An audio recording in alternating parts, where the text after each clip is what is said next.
Luchamos en contra de la detención brutal y esta campaña, esta narrativa que nos dicen que las personas están siendo tratadas como criminales o que las personas detenidas son criminales. Quiero resistirme a esta narrativa y decir que toda persona merece ser tratada con dignidad y tener honor o ser honrada humanamente, tenga la persona antecedentes penales o no. No permitamos que nos dividan en este momento.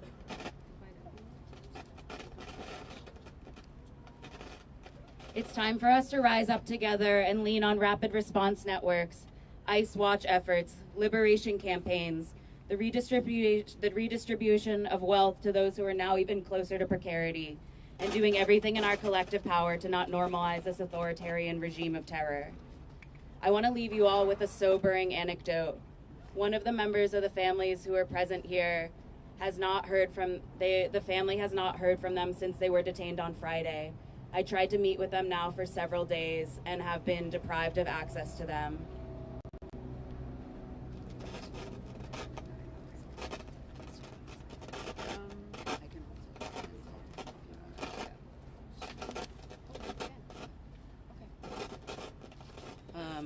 I'm going to translate this myself because I went off script, but pues por los últimos 3 ya 4 días, un miembro de una familia acá que fue secuestrado no ha podido comunicarse con la familia o con abogados desde su secuestro. Entonces, pues ya llevamos 4 días sin comunicación con esa persona. Esta persona efectivamente ha sido desaparecida.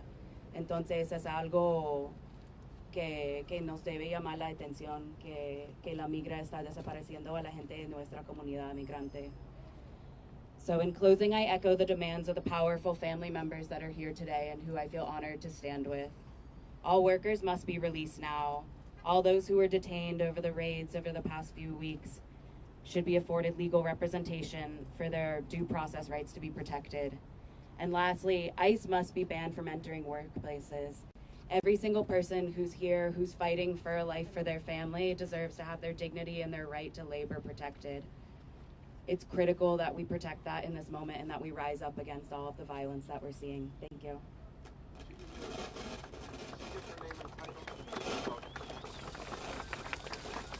My name is Elena, E-L-A-I-N-A, Junghee, J-U-N-G-H-E-E, Vermeulen, V as in Victor, E-R, M as in Mary, E-U-L-E-N as in Nancy, a lot of vowels I know, and I'm a Skadden Fellow at the California Collaborative for Immigrant Justice.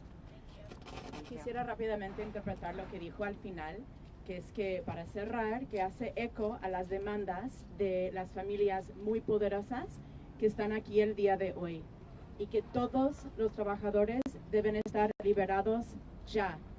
Todas las personas detenidas tienen derecho a representación legal y que sus derechos sean protegidos. Y al último, tenemos prohibir que ICE entre a nuestros lugares de trabajo.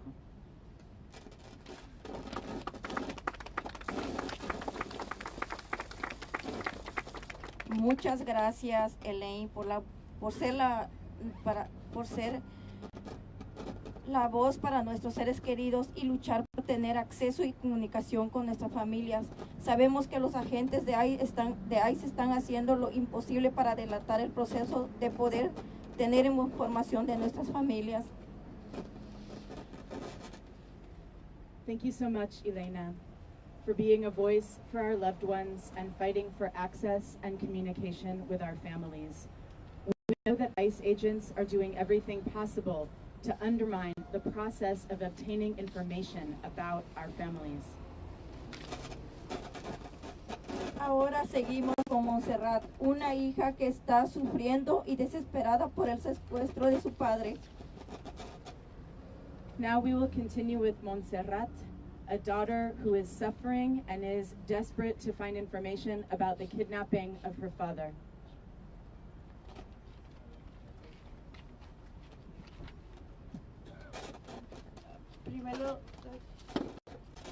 Primero lo haré en español y luego en inglés. I will first give it in Spanish and then I will give it in English. Hola, buenos días. Mi nombre es Montserrat. Soy una estudiante de universidad, hija de Jorge Arrazola. He vivido toda mi vida aquí en Los Ángeles. Hoy estoy aquí porque el viernes 6 de junio mi padre fue uno de los trabajadores que fue secuestrado por ICE. Lo que ocurrió ese día no estuvo bien, no fue legal. En este país todos tenemos derecho del debido proceso y ese derecho le fue negado a mi padre y a muchos otros trabajadores. Él es el sostén de nuestra familia, nuestro apoyo, especialmente para mis hermanos menores y para mí. Mi papá es parte de esta comunidad. Exigimos liberación inmediata de todos los trabajadores detenidos ese día.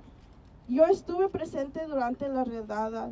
Vi con mis propios ojos el dolor de las familias y familiares llorando, gritando, sin saber qué hacer, igual que yo. Pero por eso también exigimos, liberen a todos los trabajadores ahora, representación legal y debido proceso. No permitan que ICE entre a los lugares de trabajo.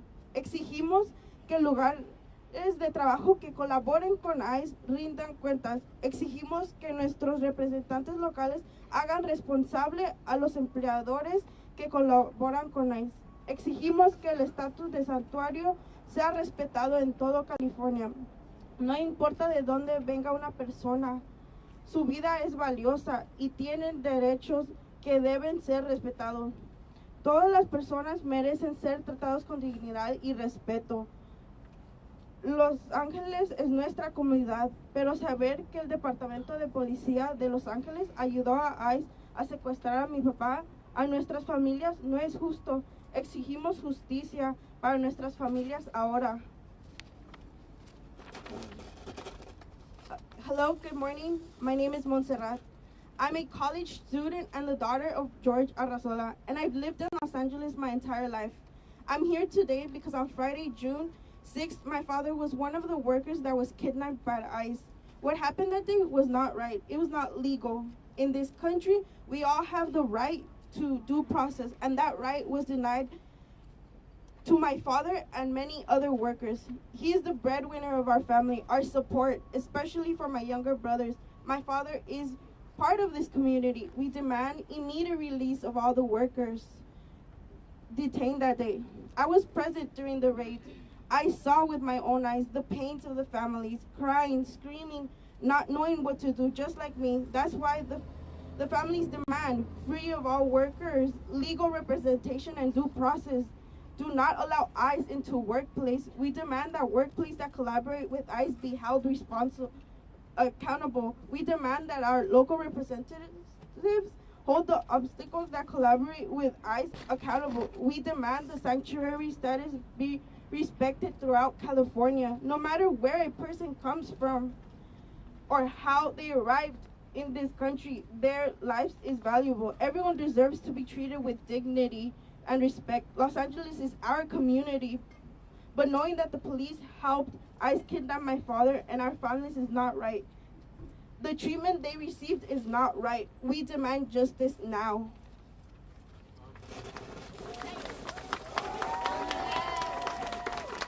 Montserrat. And could you spell your father's last name as well? Arrazola.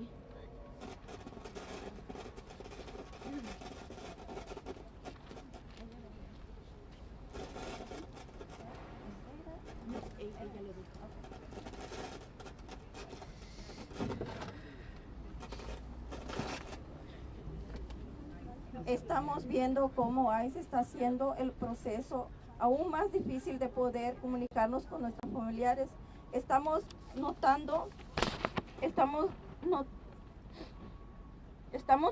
que el debido proceso no está siendo respetado y que al contrario están violando los derechos de los trabajadores. Le paso la palabra a Gabriel, un hermano preocupado por el secuestro de su hermano Jacob. We're seeing how ICE is making it even more difficult for us to communicate with our families. We're noticing that due process is not being respected, and on the contrary, they're violating workers' rights. I'll turn it over to Gabriel, a brother concerned about the kidnapping of his brother, Jacob. Hola, buenos días. Mi nombre es Gabriel. Soy hermano de Jacob Vázquez. Él fue secuestrado el viernes en la redada del ICE en la bodega de Ambience. Buenos días. Mi nombre es Gabriel.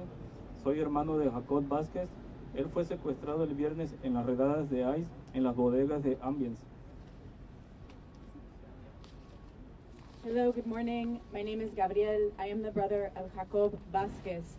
Jacob was kidnapped on Friday during the ICE raids at the Ambiance warehouses. Jacob es un padre de familia, el único sustento de su hogar, dejando ahora con una preocupación muy grande, como quién va a poder ayudar a sostener los gastos del hogar, como la renta y biles, ya que su esposa es ama de casa y le dedica a su hogar. Jacob is the father and the sole breadwinner of his household. He now faces a harsh concern. Who will be able to help cover household expenses such as rent and bills, since his wife is a homemaker and dedicated to her family? Al cual exigimos su pronta liberación de él y de todos los trabajadores. También exigimos que los empleadores se hagan responsables por colaborar con ICE y apoyar a los secuestros de nuestra familia, ya que nos afecta a todos como comunidad indígena. We demand the prompt release of Jacob and all workers. As this affects all of us as the indigenous community, we also demand that employers be held accountable for collaborating with ICE and supporting the kidnappings of our families. Igualmente exigimos que el estatus santuario sea respetado en todo California y que nuestros representantes locales rindan cuenta por permitir que el Departamento de Policía de Los Ángeles sea cómplice de las redadas masivas. We demand that sanctuary status be respected throughout California and that our local representatives be held accountable for allowing the Los Angeles Police Department to be complicit in these mass raids.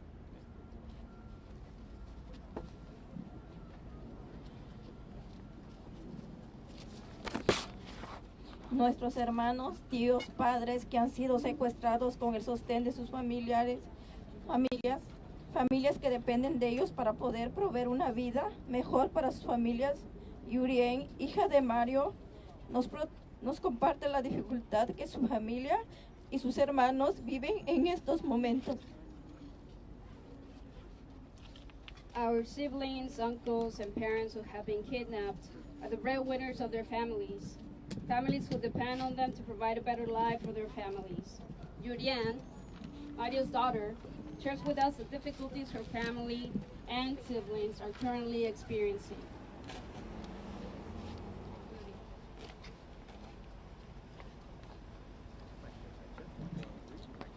Hola, hola, mi nombre es Yurien.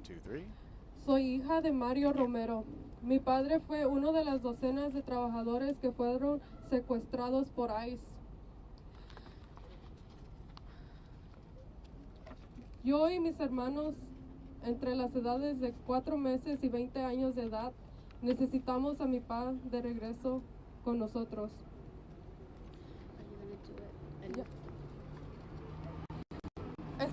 Especialmente mi hermano de 4 años, que tiene una deshabilidad y no puede comunicarse con nosotros. Sufre de autismo, Pauline syndrome, a cual él necesita de sus cuidados especiales. Él nos pregunta por su papá. Él nos dice, quiero a papá.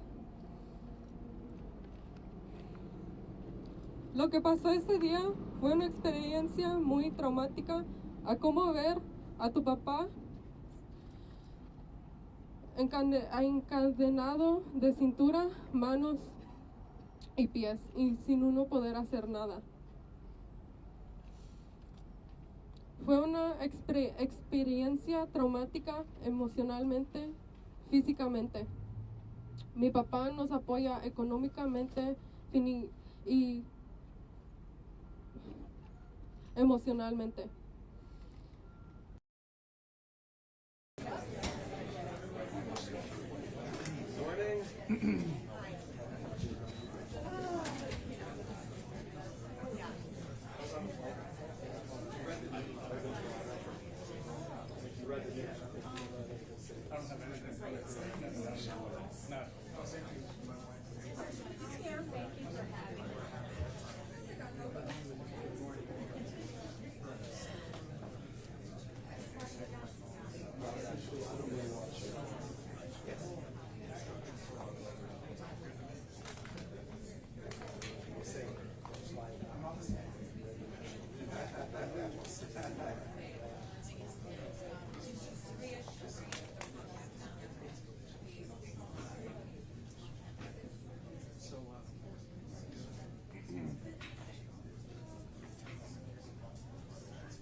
Morning, everyone. Good morning, everyone. Good morning. We're going to do it from there, don't worry. But we're waiting on 2 additional board members. The board is unified on this matter, and 2 board members are on their way, so we're going to give them a couple minutes. I apologize for the slight delay, and I appreciate your patience. I really thank you very much. I know that retail investment makes sense.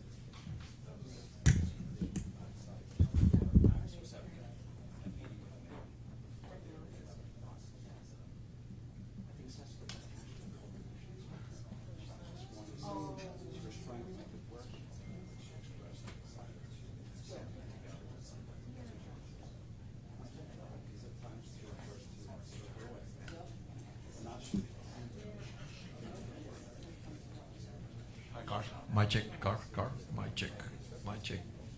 321 24. Thank you. Got it?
We're fine. We're fine.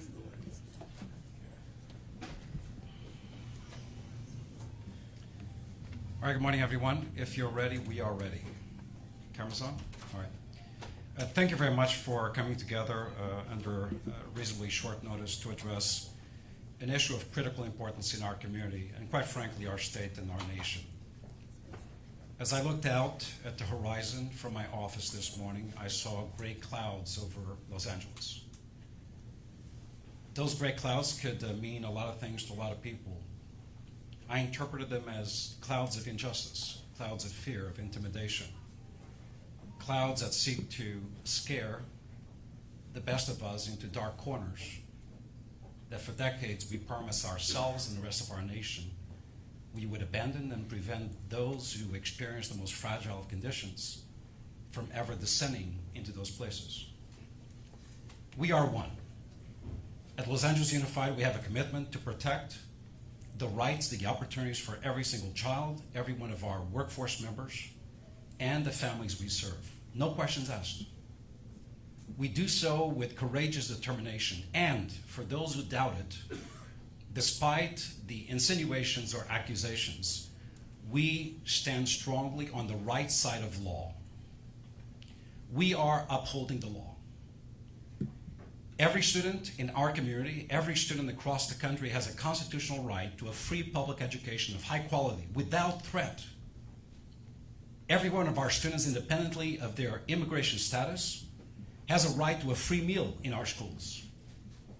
Every one of our children, no questions asked, has a right to counseling, social and emotional support, mental support, in addition to great education. Our schools are safe places. Our schools are places of education and inspiration, not fear and intimidation. Many of us here are immigrants or children of immigrants. We would be hypocrites if we took a step backwards from the position of protecting those who today face what our parents or ourselves faced years ago. So for us, we embrace and embody this position on the basis of both a moral and professional responsibility to educate, to protect, to inspire our kids and our families. As I'm addressing you, there are two schools in our community that within a couple of blocks we see federal vans parked.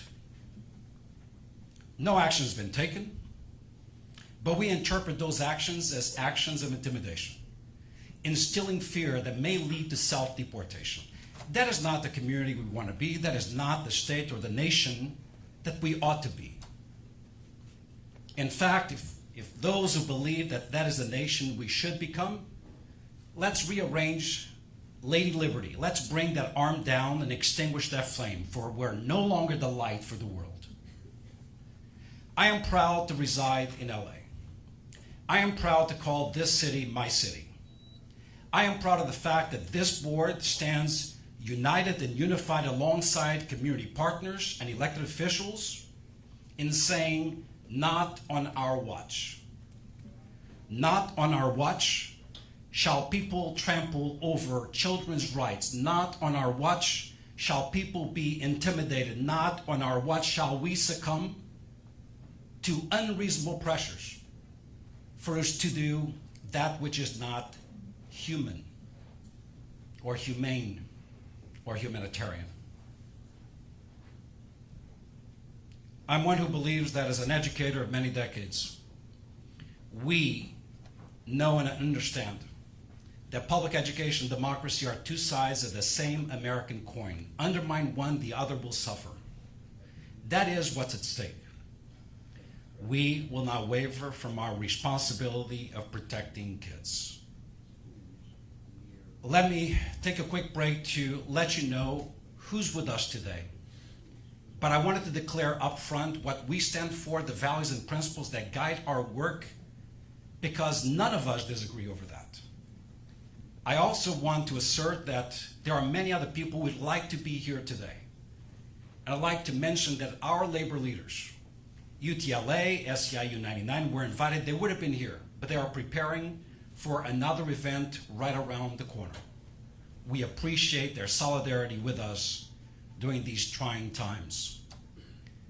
We have with us today our board president, Scott Schmerlson, our board vice president, Rocio Rivas, school board member, Mr. Nick Melvoin, school board member, Ms. Carla Griego, school board member, Ms. Gomez, and school board member, Ms. Ortiz Franklin. Will be joined in a little bit by school board member, Charlotte Newbill.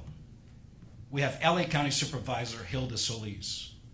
We have community partners who do incredible work every single day, whether it is in providing assistance, counseling, or pro bono legal support for children and their families. We have Chirla here with us today, Miriam Mesa. We have public counsel with a number of qualified individuals who stand in the protection of the legal rights of our students. We have Carecen. We have PTA presidents representing the South, Central, East, and West LA. Leslie Menjivar, the 10th District PTA president. We have the 31st District PTA president representing San Fernando Valley, Colleen Ross. We have senior staff members, we have teachers, we have counselors, we have our community in support of our kids. I want to speak a little bit about our district commitment. We recognize that fear and intimidation are tools currently being exercised and used in our community. I want to, however, say we remain unwavering in our commitment that our schools are safe, welcoming sites for all, where every single right is protected. And I want to be very clear to those who may seek to take actions that transcend our beliefs and our policies. We're not just talking about our schools. We're talking about our schools, places where kids wait for the buses, the bus itself. We're talking about sites where graduations are currently taking place. And I have to say, what a heartbreak. I've spoken with parents who've told me that their daughter would be the first in their family to graduate high school. And they're not going to be there to witness it because they have a fear of the place of graduation being targeted. What nation are we becoming? Who in their right mind would accept that reality? So I want to be reassuring to our community. Every single graduation site is a protected site. I have directed our own police force to redouble their efforts and establish perimeters of safety around graduation sites to intervene and interfere with any federal agency who may want to take action during these joyous times that we call graduation. Not on our watch. As I said earlier, every child has a constitutional right to a public education. Therefore, every child and their parent has a right to celebrate the culmination of their educational success. With that said, we ought to be careful and take the necessary steps. We are encouraging every parent in our community, particularly parents with fragile immigration status, to update in person at school, online via the parent portal, update the emergency contact information. If you cannot yourself go to your child's school in case of an emergency, to get your child or to drop off your child, empower someone who can. In addition to that, we are here with you 24/7. Our family hotline is active 24/7. It is 213-443-1300. If you have a question, a concern, a fear, please reach out to us. We have the appropriate resources to support you. We can direct your concern to free legal support to address your issues. We're here to help. We recognize that in light of what's taken place, our youth, particularly our high school students, need to demonstrate their position. And let me talk about that for a second. They are members of our community. They know what's happening. They're listening to the dinner table conversations between their parents. And some have expressed to me what those conversations are like. They've told me that mom and dad are talking about who shall leave, who shall stay, whether or not they themselves as students will be under the protective care of a neighbor, because maybe both parents have to leave. Who would get that student if the parent is apprehended at the restaurant where they work, at the lumber yard where they labor? No child, regardless of age, should have to experience or listen to that type of commentary. With that said, we're asking parents to speak with students. There is a possibility of student walkouts. We have heard of it. To the extent possible, considering the consequences and dangers beyond our schools, to the extent possible, please stay in school. Parents, help us. We will provide safe space and time for our students to voice their position and their opinion within the safe confines of our schools. We can no longer predict what will happen outside of our schools. The recent images on TV tell us that.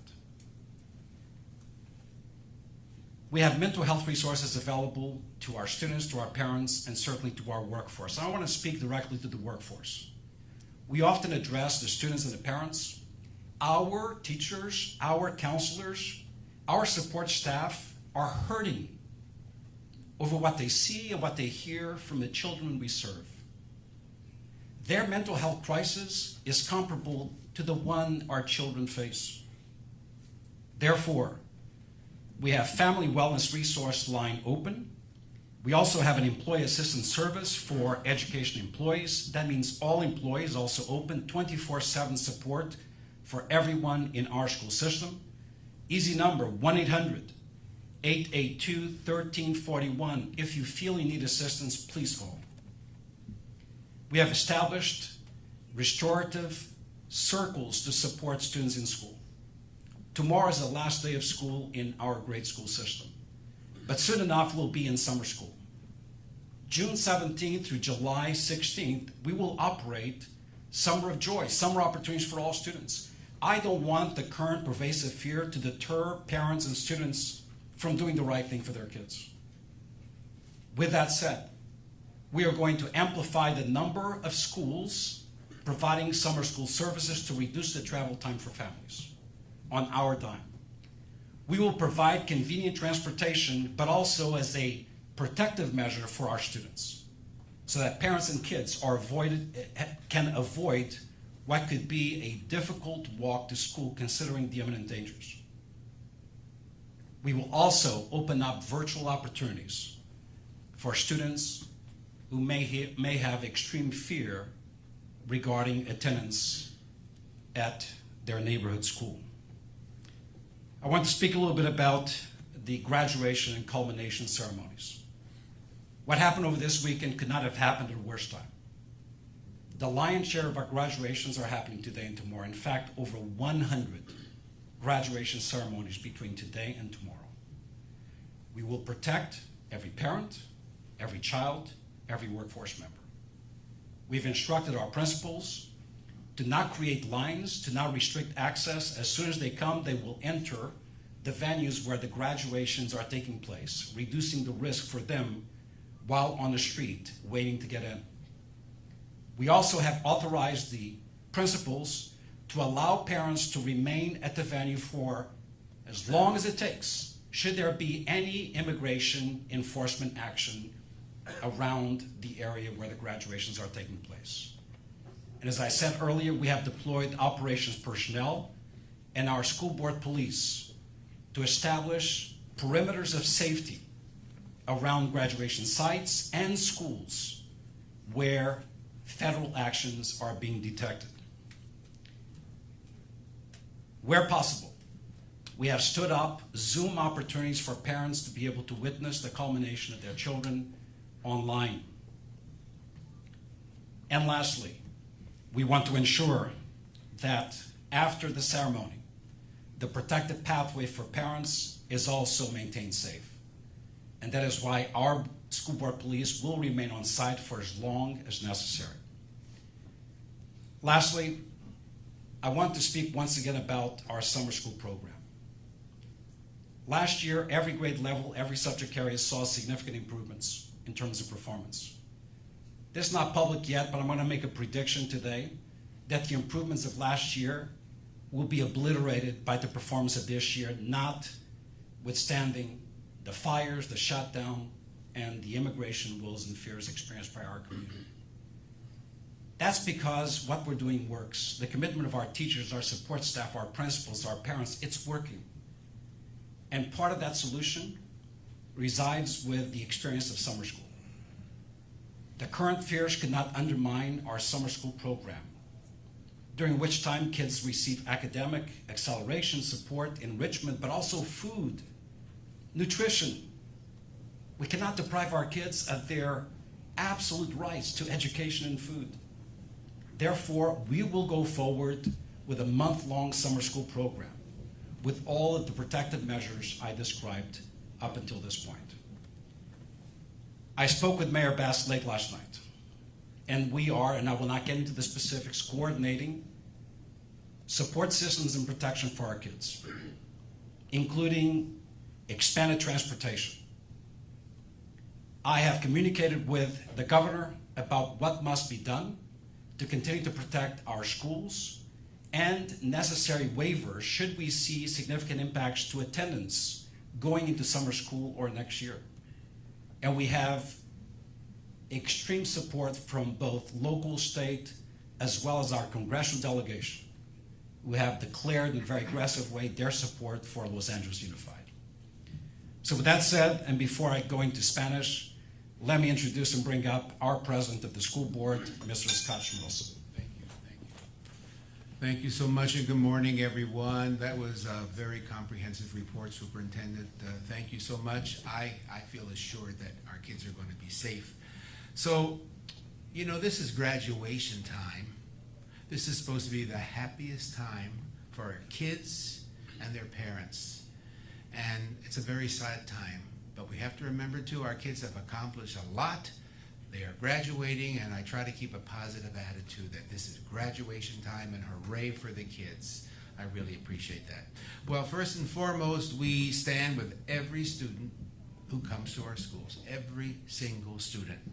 We're charged with protecting them and preparing them to become what they can be, all they can be. This week, we will continue to celebrate the hard work and the achievements of our students. We will stand for those who are there and those who aren't there. We will stand for all of our graduates. And as we stand for our students, for their right for an education, we also stand for the right for their dreams. And we will stand with the families. Todos somos familia. Let's always remember that. We'll also stand with our labor partners, standing for students with their families. And let's remember, as we stand, we call for this attack on our communities to come to an end. We all stand on borrowed land. And at each board meeting, we have a reminder that this is borrowed land. So let's honor the dreams of our ancestors and call for this madness to come to an end. Thank you. As I bring up our Vice President, Dr. Rocio Rivas, I want to announce also as we lead into the summer session, which again begins June 17th, we are aggressively exploring through partnerships, expansion of supervision sites within our school district for families in need. We will provide additional information regarding that matter. During that time period, regardless of the fact that we're going to go into the summer break until summer school begins, we will continue to provide free mental health support for all of our children. Simply call the hotline for parents and information will be provided. Dr. Rivas. Good morning. I am Dr. Rivas, Vice President of the University Board of Education and proud representative of Board District 2. I'm here to speak out against the wave of deeply troubling militarized immigration enforcement actions taking place near our schools.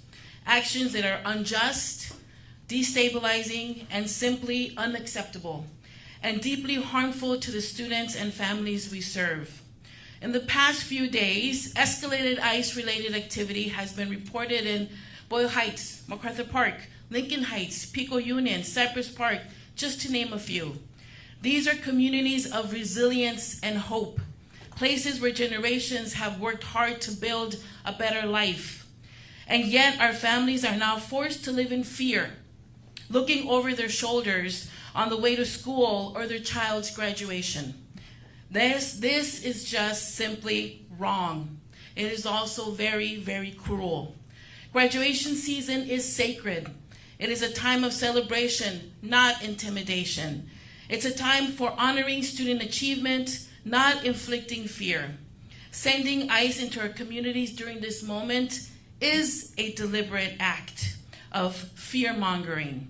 It sends a chilling message to students in caps and gowns that their joy is conditional, that their families don't belong. We say absolutely not. I am actively working with the superintendent, Carvalho, our legal team, elected officials, and immigrant rights advocates to provide support and aid, in addition to demand answers and prevent future harm. Let me be crystal clear. ICE has no place near our schools. We will not allow our schools to be zones of fear. LAUSD remains steadfast. Our schools are safe, welcoming places for every child, regardless of immigration status. We urge families to stay informed, know your rights, visit the Districts We Are One website for multilingual resources, make a family preparedness plan. That is so essential. And remember the LAUSD Family Hotline, 213-443-1300 for assistance. We are here for you. You are not alone. So let's be clear. Once again, ICE has no place near our schools. This isn't routine enforcement. It is intimidation. It violates our sanctuary policies, our values, and the basic principles of due process and dignity. To our students, you belong here. To our families, we stand with you. We will not be silent. We will not stand idly by. We will speak out, organize, and protect each other. Because every child deserves to walk across that stage in peace. And to our communities, peaceful protest is our right. It is how we defend our civil liberties, but we must be safe. We must be strategic, and we must stand united with community and civic leaders. We cannot give the federal government any further excuse to militarize or criminalize our neighborhoods. We are fighting with fear, but we will fight it with dignity, not division. This is not just about policy, it is about people. It's about a right of a student, every student, to celebrate without fear. The right of a family to be present with pride. These are our values, and they are not negotiable. Ahora en español.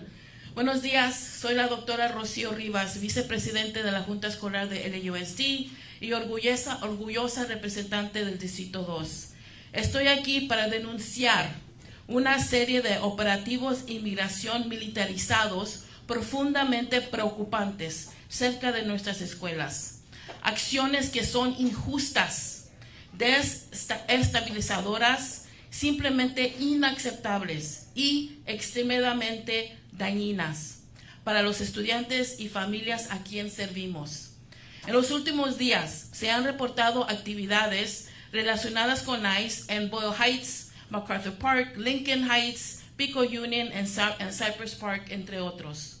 Estas son comunidades de resiliencia y esperanza, lugares donde generaciones han trabajado arduamente para construir una vida mejor. Y sin embargo, ahora nuestras familias se ven obligadas a vivir con miedo, mirando encima del hombro de camino a la escuela o la graduación de sus hijos. Esto no solo está mal, es simplemente cruel. La temporada de graduaciones es sagrada. Es un momento de celebración, no de intimidación. Es un momento para honrar los logros estudiantiles, no para sembrar temor.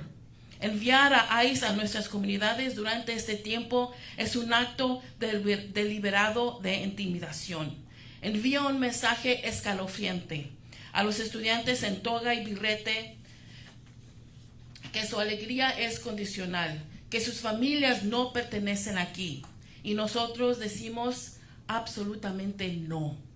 Estoy trabajando activamente con el superintendente Carvalho, nuestros equipos de legal, funcionarios electos y defensores de los derechos de los inmigrantes para brindar apoyo y ayuda.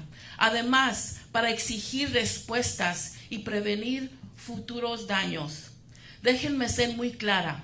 ICE no tiene cabida cerca de nuestras escuelas. No permitiremos que nuestras escuelas se conviertan en zonas de miedo. LAUSD sigue firme. Nuestras escuelas son espacios seguros y acogedores para cada niño o niña, independientemente de su estatus migratorio. Pedimos a las familias que se mantengan informadas, conozcan sus derechos, visiten el sitio de web del Distrito Somos Uno para acceder a recursos multilingües. Elaboren un plan de preparación familiar, eso es muy importante. Y recuerden la línea directa familiar de LAUSD, que está disponible al 213-443-1300. Estamos aquí para ustedes, no están solos. Permítanme reiterar, ICE no tiene lugar cerca de nuestras escuelas. Esto no es un operativo de rutina, es intimidación. Viola nuestras políticas de santuario, nuestros valores y los principios fundamentales del debido proceso y la dignidad. A nuestros estudiantes, ustedes pertenecen aquí. A nuestras familias, estamos con ustedes, los apoyamos. No guardaremos silencio, no nos quedaremos al margen con los brazos cruzados. Alzaremos la voz, nos organizaremos y nos protegeremos mutuamente, porque cada estudiante merece cruzar ese escenario en paz. Y a nuestras comunidades, la protesta pacífica es un derecho, nuestro derecho. Es la manera de defendernos, nuestras libertades civiles. Pero debemos ser seguros, debemos ser estratégicos y debemos mantenernos unidos con líderes comunitarios y cívicos. No podemos darle al gobierno federal ninguna excusa para militarizar o criminalizar nuestras comunidades. Estamos combatiendo el miedo con dignidad, no son división. Esto no se trata de solo de política, se trata de personas. Se trata del derecho de un estudiante a celebrar sin miedo, del derecho de una familia a estar presente con orgullo. Esos son nuestros valores y no son negociables. Muchas gracias. Thank you very much. I'd like to bring up now County Supervisor Ms. Hilda Solis. Well, I am really moved by the board here, LA Unified, but your superintendent has been wonderful. I know not too long ago, ICE agents appeared before 2 schools. When we heard about that report, the County of Los Angeles also moved to action. I put forward a motion working alongside with you, with the board members and the superintendent and with our LA County Office of Education to work hand in hand and to provide information to our families. Their right to know exactly what they can say and what they shouldn't say to ICE agents and where to get assistance, where to get legal aid. And we coordinated that with our Office of Immigrant Affairs, known as OIA. OIA was developed almost precisely at the time that Trump came into office, the first term that he came in. And we know what that means. Only now we've learned lessons, and we can work smarter and we can work more efficiently.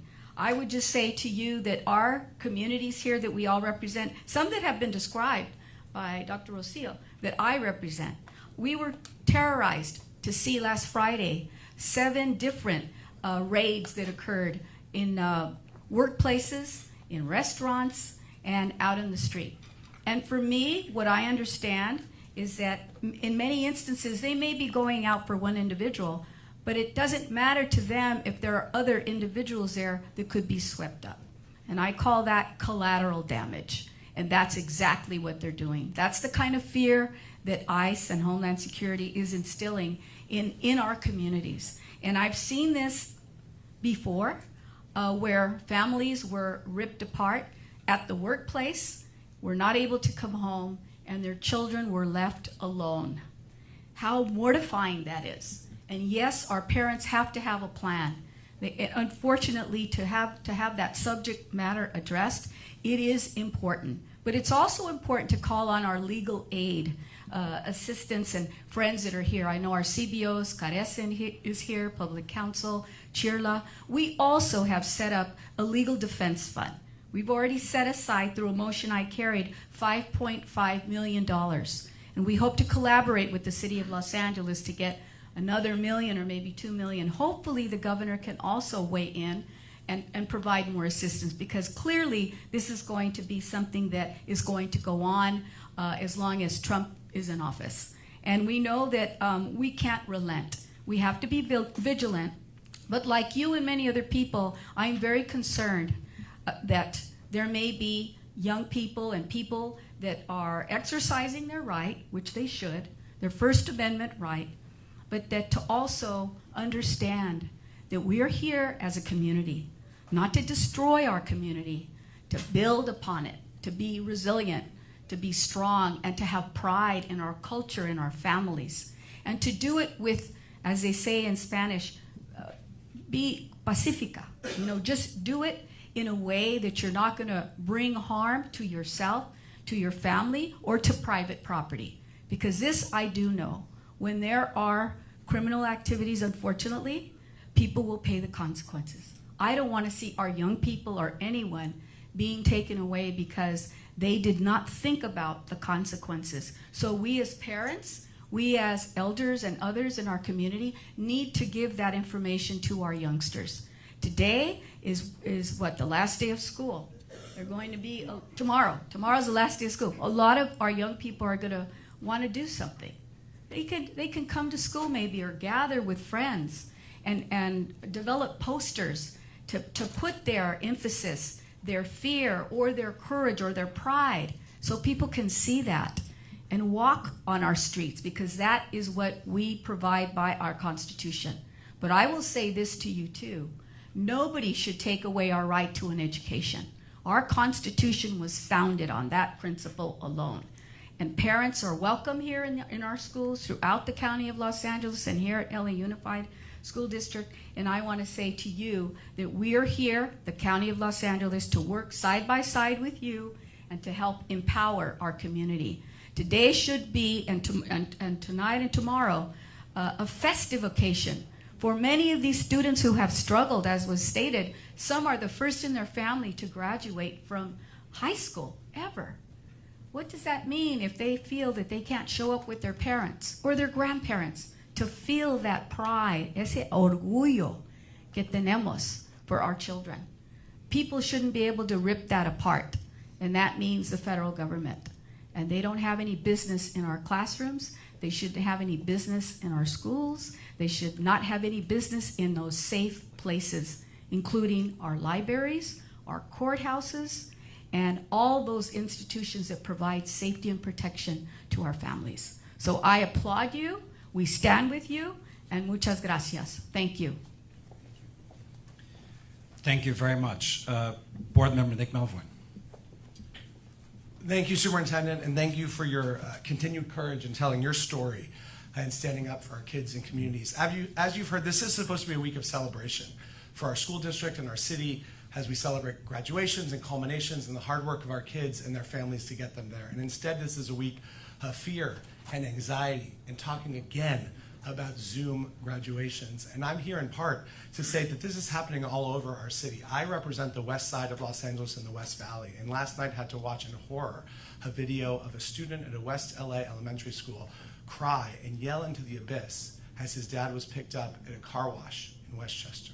A family outing on a Sunday and an elementary school student on the west side of LA. This is happening across our city. And let me be clear, this is not about immigration reform, which is clear that this administration is not trying to pursue. This is not about law and order, not from our president that won't send in the National Guard on January 6th to a violent attack on our Capitol. This is about cruelty and authoritarianism, and this district won't stand for it. The largest independent district in the United States will not tolerate it. We are demanding that this administration rescind the National Guard, which is a constitutional overreach on states' rights and state sovereignty. We are calling on the very few agitators and vandals who are out there doing stupid things like burning Waymos to stop that immediately. You are undermining the causes of justice that we're all fighting for. You're playing directly into the president's hands, and go home. For the vast majority of folks who are in the streets peacefully, demonstrating their constitutional rights to protest this cruelty, we are with you. The elected officials of Los Angeles have your back. We are also demanding immediately that federal immigration enforcement near and around schools end. Tell me, what threat to this nation's security does a 4-year-old walking to their preschool graduation today constitute? If this is supposed to portray strength, it has the opposite effect. This is embarrassing, it is humiliating, and it shows weakness. But I'll tell you what does show strength today.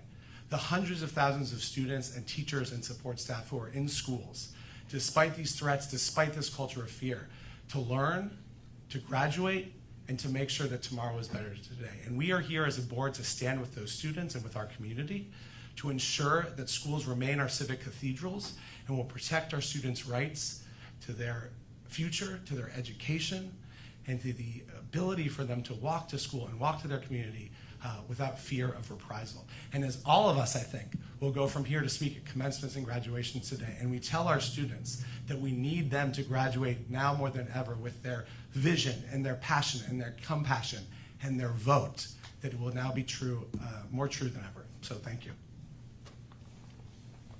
Thank you very much. Board Member Tanya Ortiz-Franklin.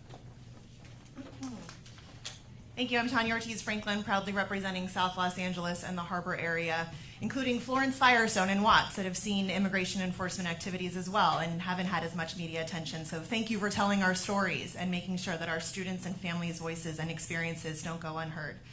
As you've heard, we should all be at graduation and culmination ceremonies today, but instead we're speaking out here today against the horrible attempts to tear families apart and keep the rest of us silent.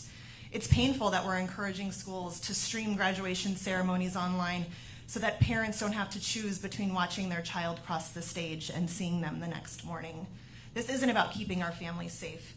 This is about a backwards belief about who belongs and who should be pushed out, locked up, and shut up. We will not stand for it. As evidenced by our school staff turning away baseless requests from Homeland Security back in April, school, including graduations and summer school, is the safest place for students to be. We need our city, counties, and state leaders to ensure that their passage to and from school, work, the grocery store is safe, and as is for their parents and neighbors as well. We need those exercising their First Amendment rights to stay peaceful, even when those wearing uniforms and titles are not. The majority of us standing up here, myself included, are from immigrant families. This is deeply personal, and it is our professional responsibility to demand and do better. Thank you. Thank you very much. Board Member Carla Riego. Thank you. My name is Carla Griego, and I represent Board District 5, which includes Northeast LA, East Hollywood, Koreatown, South LA, and the Southeast cities. Today, I stand with my fellow board members outraged by the inhumane attacks on our immigrant communities across the greater Los Angeles region. I want to acknowledge the pain, the suffering, and the fear that our LAUSD community has been experiencing. As an immigrant who fled civil war at 5 years old, I empathize with the fear that comes with seeing people in military gear, taking parents with their hands tied to their backs, not knowing where they're going or when they're coming back. Since the middle of the week, we have witnessed families torn apart as they follow the laws and appeared in court for immigration check-ins only to be detained. Children and parents detained, separated, and sent to other states. We have learned that during the raids on Friday, people were detained without warrants and racially profiled as the reason for detainment. People detained have been denied their right to an attorney or to see family. This has to stop now. This is not democracy. Terrorizing children and families is never excusable or warranted. For our students, I urge you to come to school. You are safest at our schools, and your teachers, counselors, support staff are there for you. They are there to listen and to guide you. In times like these, being in supportive community is what grounds us. when everything else around us feels like it's shaking. So as long as we have our schools open, come to school to be supported and to support others. Be in community and collectively ground and empower yourselves. Parents, know that your child's teachers and school staff's priority is always the well-being of your children. They are there for them and they will not abandon them. So please ensure that they come to school. And to our community, know that as a district, we are committed to an inclusive, affirming, and safe schools. All of us in LAUSD, including our labor partners, are committed to keeping our students and families safe. I urge you to advocate to reverse the decision to bring the National Guard. I urge you to advocate for an end to raids that violate people's rights, and if people are detained, that they are given due process. LAUSD families, you belong here, and we're in this together. Thank you always to our LAUSD employees who continue to work hard to keep our students safe. Thank you. Thank you very much. And the last voice on the part of the board member Kelly Gomez. I'm Kelly Gomez. I'm proud to stand with my colleagues here on the board in support of our immigrant families today. I represent the East San Fernando Valley, communities like Pacoima, Sun Valley, San Fernando, North Hollywood, communities that are by majority immigrant families. And there is so much fear and trauma in our families today, in our homes. I want to reassure our families that we decry these abhorrent tactics by the federal administration, the use of the military against our civilians, these ICE raids, which are clearly not about safety or law and order, but are about terrorizing our families, about dehumanizing them and breaking them apart. We will not let this divide us. We will not let them win. We will not cower in fear at a time when the moment demands us to stand up, to speak up, and to fight back. And that is what this district is doing. Not only are we maintaining our policies and our preparations around being a sanctuary district, ensuring that every school is safe for our families, we are doubling down. We are offering more resources, and we are ensuring that that preparedness doesn't just extend during the regular school day, but it extends to our graduation ceremonies, our culmination ceremonies, which occur at almost every school in the district, and to our summer school programs. So I want to assure our families that our schools are safe. Please utilize the resources that we've made available. We want to support you. We are here for you. I want to recognize our employees who today, despite the extraordinary circumstances that are terrorizing our communities, had to be there at school, opening the gates, being in their classrooms, taking in the trauma and fear that they themselves are experiencing and that their students are experiencing.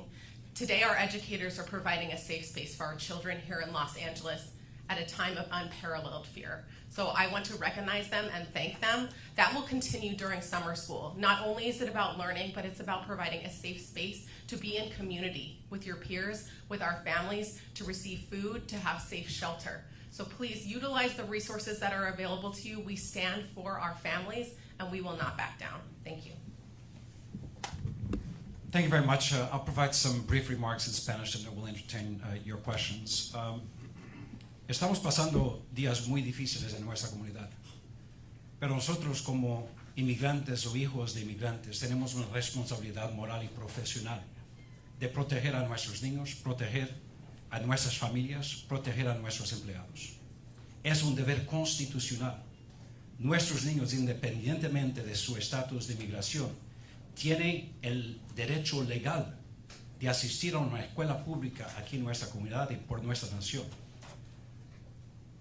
Las acciones tomadas por parte del gobierno federal recientemente aquí en nuestra comunidad no son aceptables. Utilizando métodos de intimidación y de miedo contra nuestras familias no es aceptable. Y es debido a eso que nuestra Junta Escolar está unida en declarando los principios, los valores, las protecciones y los derechos de nuestros niños y sus familias. Podemos garantizar que todas las ceremonias de graduación que están ocurriendo hoy y mañana, más de 100 ceremonias, son ceremonias protegidas para nuestros niños y para sus familias.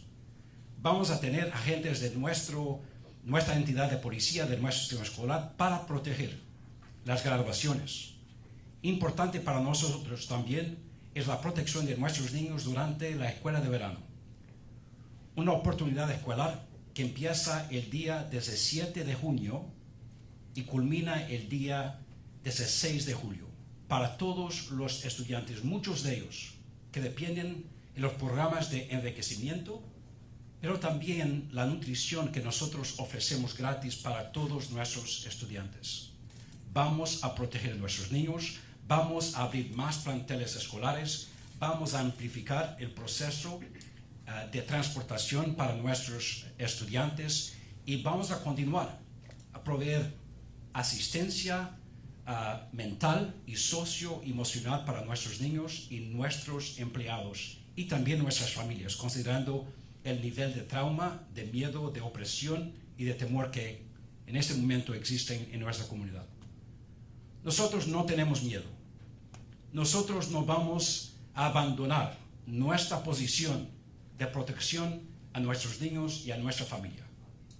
Nosotros vamos a resistir contra las violaciones, contra los derechos de nuestros niños y sus familias en nuestra comunidad.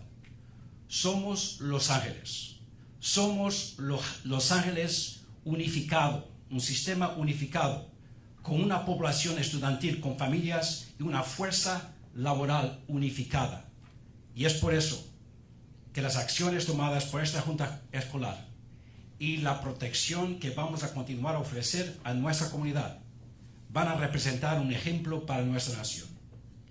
All right, I think we now can take your questions. I have to say, before we go to the questions, that as Board Member Melvoin spoke, and I believe actually echoed by all of our board members, our workforce, despite the crisis that we are living through, continues to show up. In fact, this morning, I was told that our data, our workforce attendance data, is actually higher than average, which means that our workforce recognizes that they are needed in our schools to protect our kids. That speaks to the valor and the dedication of our workforce across our school district. Yes?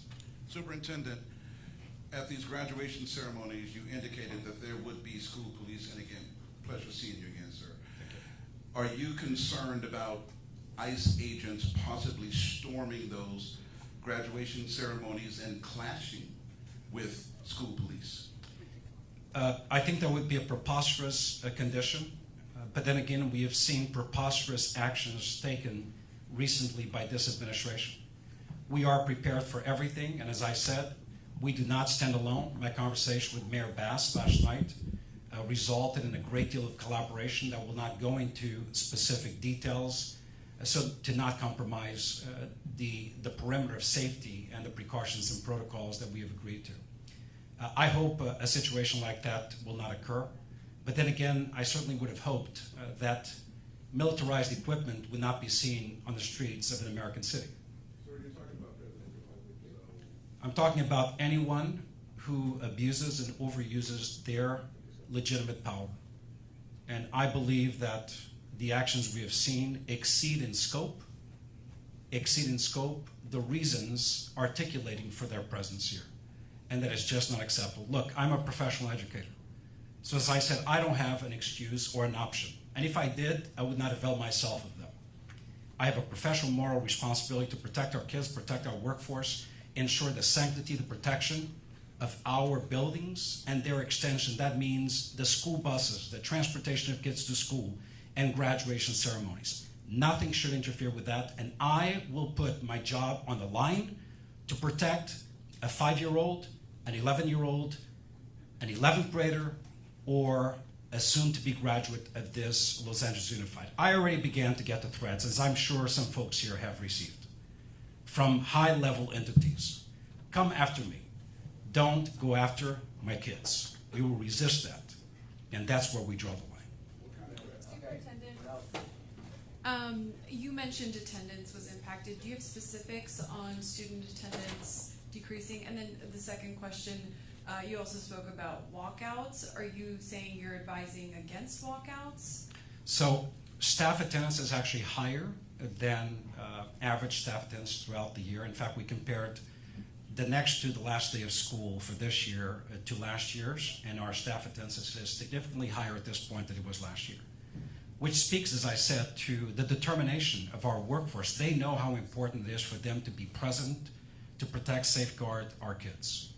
As far as student attendance, miraculously, and I believe this is a function of the declarations made by this board and the protective measures we've taken, our average daily attendance across the district has remained fairly high, actually higher than pre-pandemic levels. What we have seen is very localized impacts to the attendance of schools where immigration enforcement actions were seen in the surrounding neighborhood. But shortly after those actions, and again, we pepper the community with a lot of communication to all parents within that area. As a result of our proactive actions, then the attendance bounces back. Specifically speaking about the possibility of walkouts.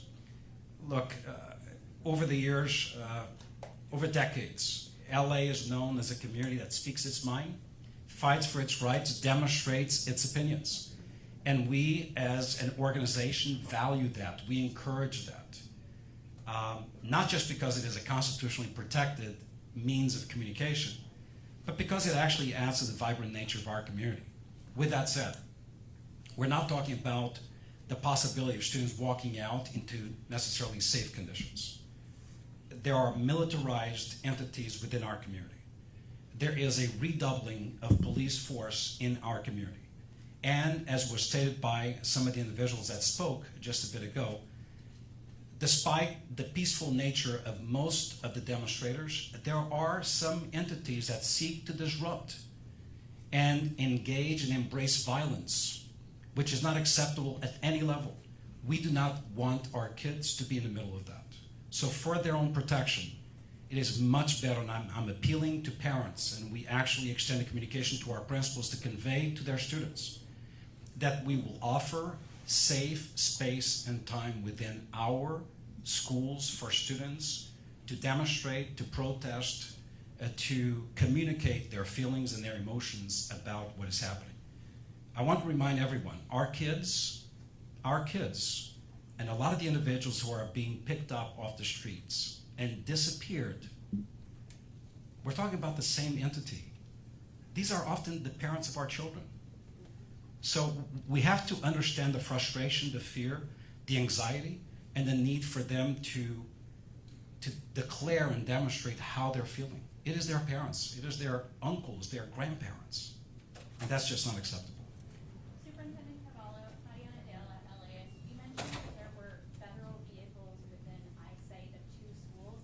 What can you tell us about those schools? What have you identified about the vehicles?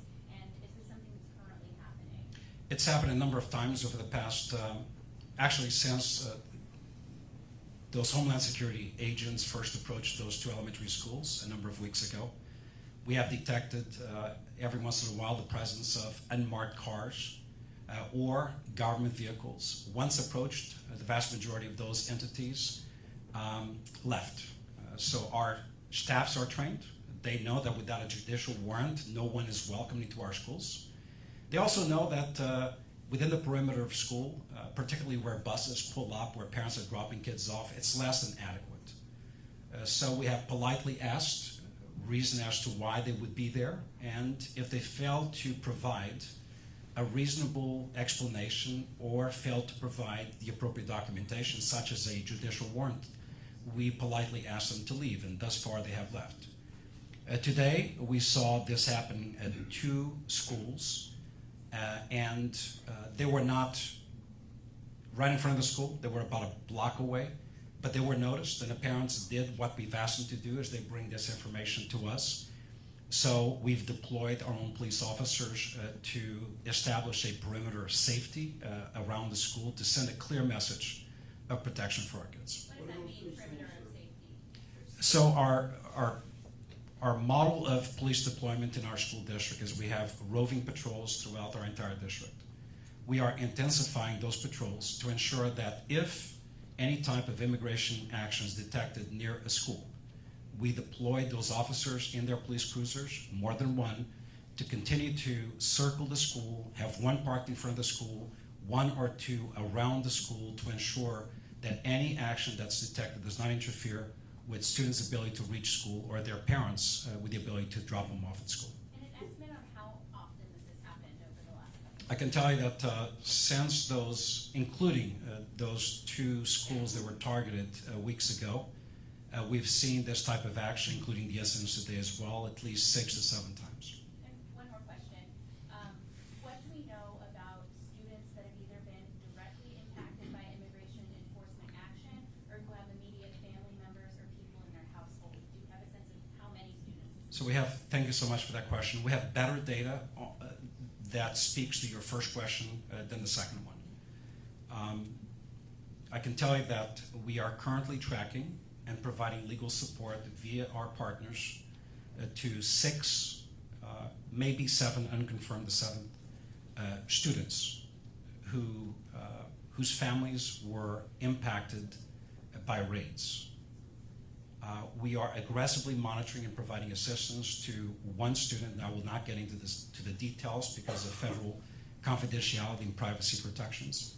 1 student who was detained with his father, transported from LA to Texas.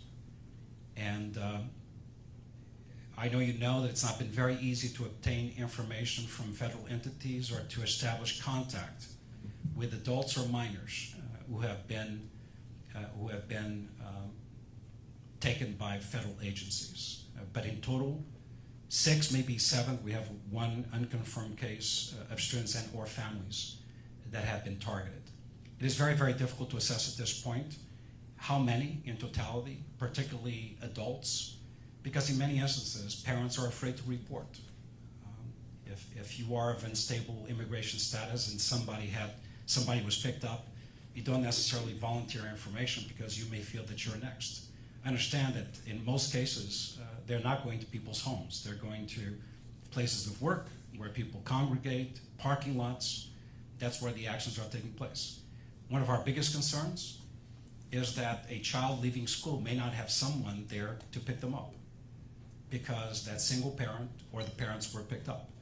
That is why we're emphasizing that parents should establish a plan for someone within their neighborhood, someone who is a relative, to become the authorized caregiver for that child in terms of emergency contact and picking up and dropping off the child at school to avoid the possibility of that very unfortunate type of situation. Yes, sir. Sir, who makes contact with these individuals first? Is it school police or is it the principal? What happens with that? With federal agents? Correct. So very good question. You know, we have so many heroes amongst us.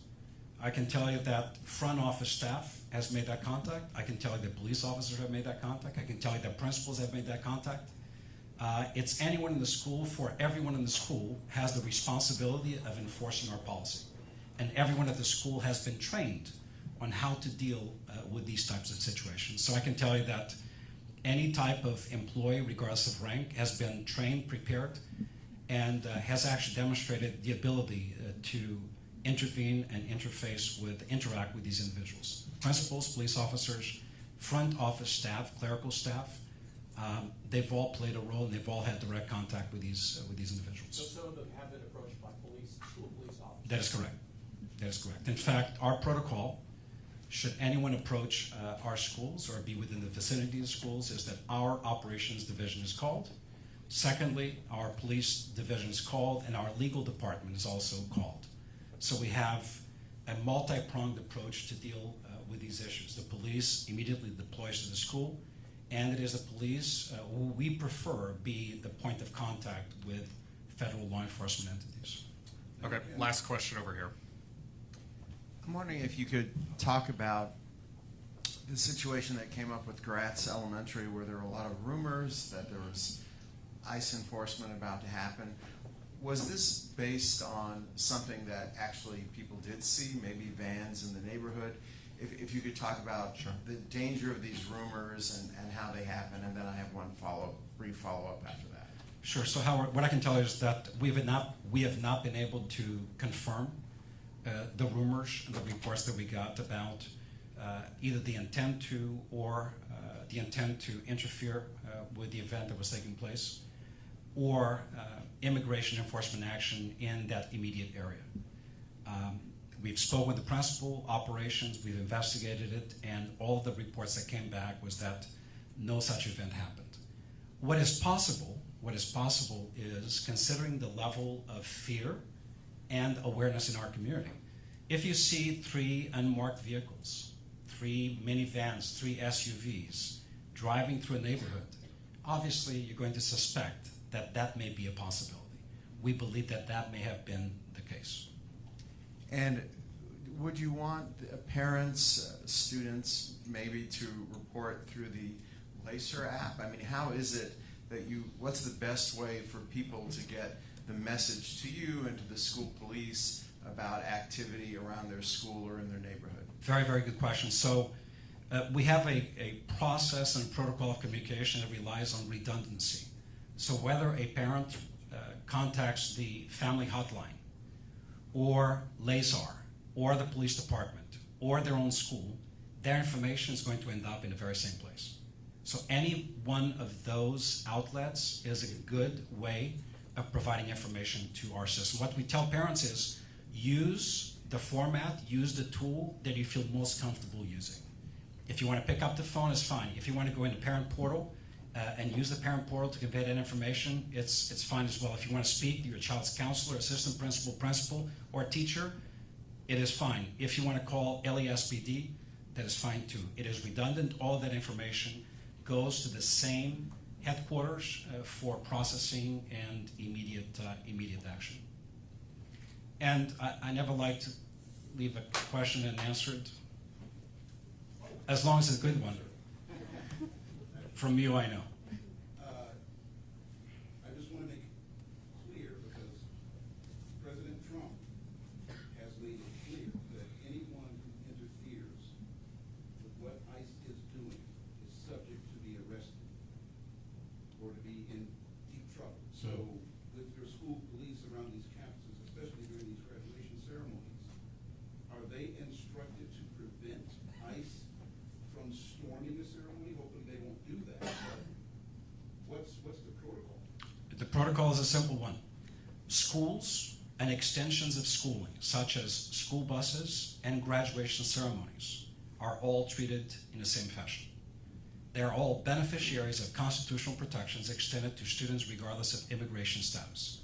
Whether they are sitting in an English class, math class, during recess, an athletic activity, or graduation, as long as they are engaged in that type of activity which is sanctioned and protected by the school district, they are protected. In fact, I will turn the question around.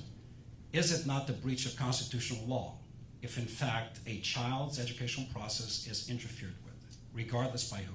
But again, you're talking about President Trump, sir. I gotta say that. I'm talking about any entity at any level that seeks to interfere with the educational process of our children. We are standing on the right side of the Constitution, and years from now, I guarantee you, we will have stood on the right side of history. We know that. Muchas gracias. Thank you very much. Oh, okay. Okay. I just wanted to follow up on one of the questions. There were reports of ICE picking up parents at graduation ceremonies at schools. I just wanted to ask whether that's true.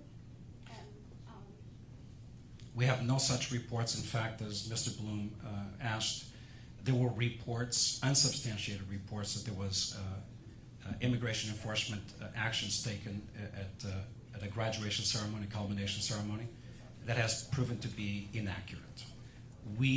I cannot speak certainly to actions that may have taken place outside of the school that may have led to that type of conclusion. But look, the simple fact that we're talking about this as we're entering 2 days that will see 100 graduations being celebrated is nothing but sad and disturbing to all of us.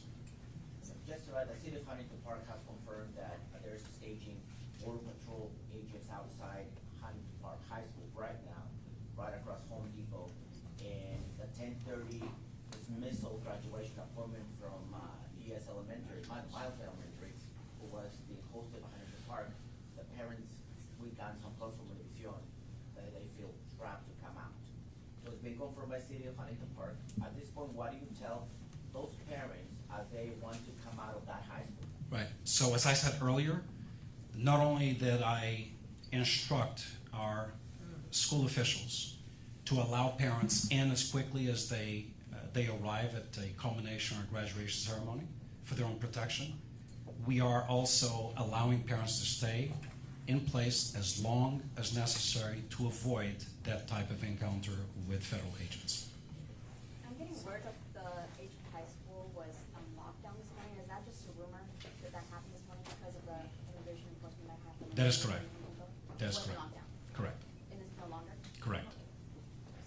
I'm sorry, was there or was not a lockdown? Huntington Park High School, there's a Home Depot, there's like a fence that divides the two, Right. the high school and the Home Depot. There was immigration enforcement at the Home Depot. There's Right, videos both. circulating. And was there a lockdown at the school? Pedro? No, there wasn't. I didn't think so, but unless something had happened since I came down here. I can confirm that all the attendees have left the site safely. All right. Thank you very much. I really appreciate it.